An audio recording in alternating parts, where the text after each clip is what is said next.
Student, আজকে আমরা জানবো খন্ডী ভবন পদ্ধতি সম্পর্কে, যেটিও কিন্তু এক প্রকারের অযৌন জনন।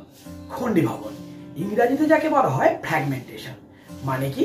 মানে খণ্ডে খণ্ডে দেহ বিভক্ত হয়ে যাওয়া। কাদের দেখা যায় বলতো?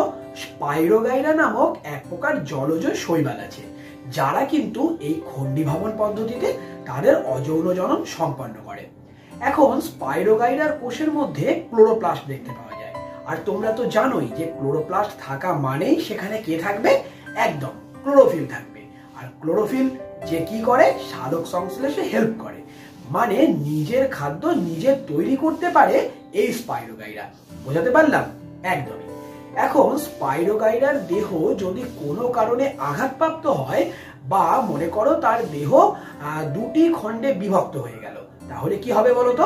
ওই যে দুটি খণ্ডে বিভক্ত হলো, প্রত্যেকটা খণ্ড থেকে আলাদা আলাদা করে স্পাইরোগাইরা তৈরি হয়ে যাবে, মানে অপত্য তৈরি হয়ে যাবে। এখন আগের দুটি অযৌন জনন মানে বিভাজন এবং কোরকোদ্গম পদ্ধতিতে আমরা কি দেখেছিলাম? আমরা দেখেছিলাম যে মায়ের বডি থেকেই নতুন একটা অপত্য তৈরি হচ্ছে। আর এখানে কি দেখলাম? এখানে দেখলাম মাতৃকোষ নিজেই কিন্তু খণ্ডিত হয়ে দুটি অপত্য তৈরি করে ফেললো, তাই তো? একদমই। মানেই স্পাইরোগাইরার সংখ্যা বৃদ্ধি পেল, ফলে জনন সম্পন্ন হলো। আর এই জনন পদ্ধতিকে আমরা কি বলবো? একটু আগেই বলে এলাম, খন্ডী ভবন পদ্ধতির মাধ্যমে অযৌন জনন। বোঝাতে পারলাম? একদমই। তাহলে খন্ডী ভবন পদ্ধতি শেষ করলাম। পরবর্তী ক্লাসে আমরা কি দেখব?